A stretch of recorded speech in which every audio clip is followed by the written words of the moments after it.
Good morning students, how are you all? I hope you all are good. So students, I am your computer teacher and in this video we are going to study about computer. So today we will study chapter 1, that is history of computer. So let's get started. So students, this is your chapter 1, history of computer. History of computer का मतलब है computer का इतिहास. आज हम computer के इतिहास के बारे में जानेंगे कि कंप्यूटर की शुरुआत कहाँ से हुई या कंप्यूटर से पहले कौन कौन सी मशीनें बनाई गई. So the first line is in earlier times, पुराने समय में people counted with the help of bones, stones, pebbles और देयर फिंगर्स. पीपल, अगर जो लोग होते थे पुराने टाइम के, वो जब किसी चीज को काउंट करते थे, कोई गिनती करते थे या कुछ भी गिनते थे, तो वो हड्डियों की मदद लेते थे, पत्थरों की मदद लेते थे, छोटे पत्थरों की मदद लेते थे और या फिर उनके फिंगर्स पर गिनते थे. Then they developed calculating device. उसके बाद उन्होंने कैलकुलेटिंग डिवाइसेस डेवलप किए, मतलब बनाए. Some of these calculating devices are described here. तो कुछ कैलकुलेटिंग डिवाइस जो है वो यहाँ पर डिस्क्राइब करे गए हैं, जैसे कि अबेकस, नेपियर बोन्स और पीछे भी कुछ डिवाइसेस हैं. तो first we will read about abacus. Abacus क्या होता है? अबेकस दिखने में ऐसा होता है, जिसमें जो एक वुडन फ्रेम होता है, ये लकड़ी का फ्रेम होता है, इसके अंदर वायर लगी होती हैं और इसमें छोटी छोटी बीट्स जो है वो पड़ी होती हैं. ठीक है. तो the earliest non calculating device is the abacus. तो जो सबसे पहला कैलकुलेटिंग, जो सबसे पुराना कैलकुलेटिंग डिवाइस जो है वो अबेकस है. It was invented over 5000 year ago. और ये 5000 साल पहले इन्वेंट किया गया था, 5000 साल पहले इसको बनाया गया था. And abacus has movable beads on a wired frame. Abacus में क्या होता है, ये जो बीड्स होती हैं ये मूव कर सकती हैं, हम इनको इधर या फिर इधर मूव कर सकते हैं. और एक ये वायर्ड फ्रेम होता है, मतलब ये वायर जो इसमें लगी होती है और ये एक फ्रेम है. Ancient Greeks and Romans use the abacus to calculate. जो एंशिएंट ग्रीक्स होते थे और रोमन्स होते थे वो अबेकस को यूज करते थे कैलकुलेट करने के लिए. The Chinese improved it's design. जो चाइनीज हैं उन्होंने अपने इस डिजाइन को जो है वो इम्प्रूव किया, मतलब इसमें कुछ और बदलाव किए. The Chinese abacus is called swan pan. तो जो चाइनीज अबेकस है उसे कहा जाता है स्वान पैन. तो आप इस चीज को याद रखेंगे क्योंकि it will come in your exam. तो यहां पर एक फैक्ट दिया हुआ है डू यू नो करके, तो हम इसको भी रीड करेंगे. लॉन्ग लॉन्ग एगो, मतलब बहुत बहुत पहले, the Greek use the abacus to calculate. जो ग्रीक्स होते थे वो अबेकस को यूज करते थे कैलकुलेट करने के लिए. They wrote down their calculations on clay tablets in a script called cuneiform. तो जो ग्रीक लोग होते थे वो अपनी किसी भी कैलकुलेशन को क्ले पर, जैसे मिट्टी होती है इस पर वो बना दिया करते थे, उसे बोला जाता था cuneiform. These calculations use the number 60 as their base. तो उनकी कैलकुलेशन में जो है नंबर 60 जो है उसको बेस जो है वो माना जाता था. तो वो अपनी कैलकुलेशन सारी 60 नंबर को बेस रखकर किया करते थे. We use the number 10 as the base for our calculation. हम क्या करते हैं, हम अपने 10 नंबर को बेस रखकर तब अपनी कैलकुलेशन करते हैं. We still calculate time the way the Babylonians did.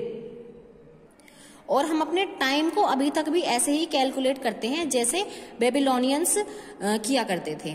फिर उसके बाद एक और जो डिवाइस है वो है Napier's bone.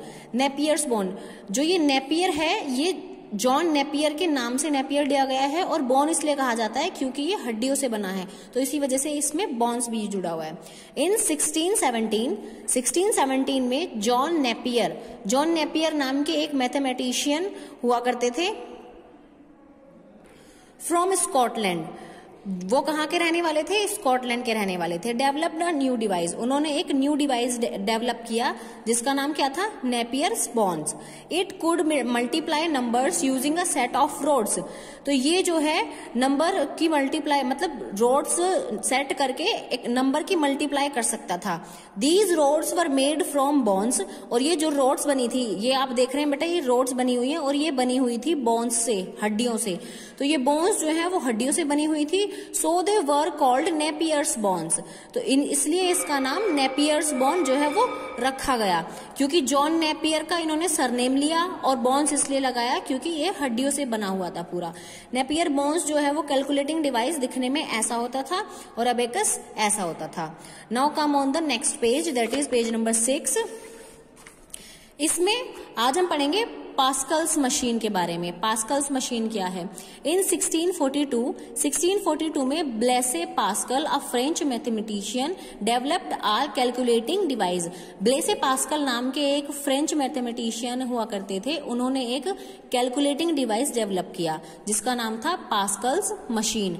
It was the first real mechanical calculator.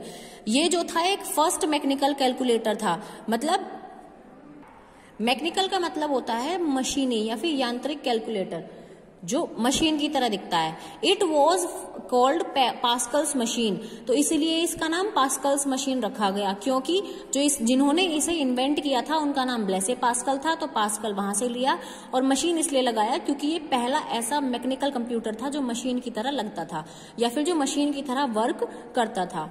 It calculated faster than the abacus, और ये अबेकस से ज्यादा जल्दी जो है कुछ भी कैलकुलेट कर सकता था। It added and subtracted number using the series of 8 rotating wheels. इसके अंदर जो है 8 rotating wheels लगे हुए थे और ये नंबर को ऐड और सब्ट्रैक्ट जो है उन्हीं की मदद से करता था। तो ये डिवाइस जो है वो सिर्फ ऐड और सब्ट्रैक्ट करता था। फिर उसके बाद आता है एनालिटिकल इंजन, जो कि देखने में ऐसा होता था। ये एनालिटिकल इंजन है। It calculate faster, Charles Babbage was the professor of Cambridge university. तो चार्ल्स बेबेज जो थे वो कैम्ब्रिज यूनिवर्सिटी के प्रोफेसर थे। इन 1833 में ही developed a device known as the analytical engine, और 1833 में उन्होंने एक डिवाइस डेवलप्ड किया जिसका नाम एनालिटिकल इंजन रखा गया। Instructions and data were given as input into this device. तो इंस्ट्रक्शंस और डेटा जो है एज अ इनपुट इस डिवाइस के अंदर भेजा जाता था, and the output was automatically printed, और जो आउटपुट आता था वो ऑटोमेटिकली प्रिंटेड आता था। इंस्ट्रक्शंस का मतलब होता है निर्देश। जैसे कि अगर मैं आपको कोई वर्क करने के लिए दूं तो पहले मैं आपको कुछ बताऊंगी, पहले मैं आपको निर्देश दूंगी, उसके बाद आप वर्क करेंगे। जैसे कि मैंने आपसे कहा कि आप 2+2 को प्लस कीजिए, मतलब 2+2 ऐड कीजिए, तो आप जब मैंने आपको बताया तभी आप ऐड करेंगे। इसलिए कंप्यूटर में भी इंस्ट्रक्शंस की जरूरत होती है। जैसे हम माउस से, कीबोर्ड से उसको इंस्ट्रक्शंस देते हैं, तो ऐसे ही जो एनालिटिकल इंजन था उसे भी इंस्ट्रक्शंस की नीड होती थी, तो उसमें इंस्ट्रक्शंस दी जाती थी। डेटा जो है, जो भी डेटा होता है वो उसमें इनपुट अंदर डाला जाता था, उसके बाद जो हमारा आउटपुट होता था वो बाहर निकल कर आता था ऑटोमेटिकली प्रिंट होकर। ठीक है, तो जो इंस्ट्रक्शंस, जो इनपुट होता है, इनपुट का मतलब होता है जो हम डेटा उसको दे रहे हैं। जैसे हमने उसको इंस्ट्रक्शंस दी कि 2+2 सॉल्व करके बताओ, और उसने आउटपुट क्या होता है, जो उसने हमें सॉल्व करके बताया कि 2+2 4 होता है, तो वो होता है आउटपुट। ओके बच्चों, Charles Babbage is known as the father of the modern computer. Charles Babbage को जो है father of the modern computer भी कहा जाता है, because of his contribution in the to the field of computer. क्योंकि किस लिए कहा जाता है, उनका जो कॉन्ट्रीब्यूशन था कंप्यूटर के क्षेत्र में वो काफी ज्यादा था। ठीक है, फिर उसके बाद डेवलप्ड हुआ ENIAC। ENIAC the first computer. ENIAC क्या था? फर्स्ट कंप्यूटर था। ENIAC was the first fully electronic computer. ENIAC जो था वो फर्स्ट फुल्ली इलेक्ट्रॉनिक कंप्यूटर था, मतलब कि पूरा वो बिजली से चलता था, इलेक्ट्रिसिटी से चलता था। जितने भी डिवाइस इलेक्ट्रिसिटी से, मतलब बिजली से चलते हैं, उन्हें इलेक्ट्रॉनिक कहा जाता है। तो इसलिए ENIAC भी क्या था? एक इलेक्ट्रॉनिक कंप्यूटर था, क्योंकि वो बिजली से वर्क करता था। ENIAC स्टैंड्स फॉर, ENIAC की फुल फॉर्म क्या है? Electronic numerical integrator and computer. ये भी आपको लर्न करनी है, चाहे तो आप इसे अंडरलाइन भी कर सकते हैं। Electronic numerical integrator and computer. It was constructed as the university of Pennsylvania by a team led by professors. तो ये जो कंप्यूटर है वो कहाँ बनाया गया था? यूनिवर्सिटी ऑफ पेंसिल्वेनिया में ये बनाया गया था। किसकी टीम के साथ? Professor J Presper Eckert and John W Mauchly in 1946, और 1946 में कंप्यूटर बनाया गया था। तो बच्चों जो पहले फर्स्ट कंप्यूटर जो बना था उसे रखने के लिए पूरे एक रूम की जरूरत होती थी। ये आप देख सकते हैं, ये पूरा एक कंप्यूटर है, ठीक है, ये भी। तो इसे रखने के लिए पूरे एक रूम की जरूरत होती थी। आजकल जो कंप्यूटर, मॉडर्न कंप्यूटर्स हैं, वो सिर्फ एक टेबल पर रखे जाते हैं या फिर लैपटॉप, हम उन्हें लैप में भी रख सकते हैं। लेकिन जो पुराने कंप्यूटर होते थे उन्हें पूरा स्पेस चाहिए होता था, पूरा 1 रूम का स्पेस, ठीक है। और उस रूम में इलेक्ट्रिसिटी, जो ये कंप्यूटर थे ये पहले इलेक्ट्रिसिटी इनके लिए बहुत चाहिए होती थी। तो ये कहाँ से बनाया गया था? यूनिवर्सिटी ऑफ पेनिसिल्वेनिया में ये बनाया गया था। ये भी चीज आपको लर्न रखनी है। और किसकी हेल्प से बनाया गया था? किसकी टीम ने बनाया था? Professor J Presper Eckert and John W मॉकली। और कौन से ईयर में? 1946 में। Okay students, so this is a chapter of computer, history of computer, chapter 1। And इसमें यहाँ पे आपको दिया गया है वी हैव लर्न, कि हमने इस चैप्टर में क्या क्या रीड किया। तो ये चीजें भी आपको लर्न करनी है। The earliest non calculating device is the abacus. तो अर्लीस्ट नॉन कैलकुलेटिंग सबसे पहला कैलकुलेटिंग डिवाइस कौन सा है? एबेकस है। Napier bonds were invented in 1617 bye John Napier. तो नेपियर बॉन्ड्स जो डिवाइस था वो कब इन्वेंट हुआ? 1617 में। और किसने किया? जॉन नेपियर ने किया। पास्कलिन, जो ब्लेसे पास्कल, ये पास्कल मशीन जो है इसको हम पास्कलिन भी बोलते हैं, वॉज अ कैलकुलेटिंग मशीन। ये भी एक कैलकुलेटिंग मशीन थी that can do addition and subtraction, जो एडिशन और सब्सट्रैक्शन कर सकती थी, ठीक है। Charles Babbage is known as the father of computer. तो चार्ल्स बेबेज थे वो फादर ऑफ कंप्यूटर के नाम से भी जाने जाते हैं। और ENIAC was the first fully electronic computer. और ENIAC क्या है? एक सबसे पहला फर्स्ट फुल्ली इलेक्ट्रॉनिक कंप्यूटर है जो कि बिजली से चलता था, ठीक है। यहाँ पे आपको ग्रोसरी दी हुई है। नेपियर बॉन्ड्स के बारे में बताया गया है कि नेपियर बॉन्ड्स क्या है। तो नेपियर बॉन्ड्स क्या है? A set of rods design by John Napier used for addition, subtraction, multiplication and division. तो नेपियर बॉन्ड्स किस लिए यूज की गई थी?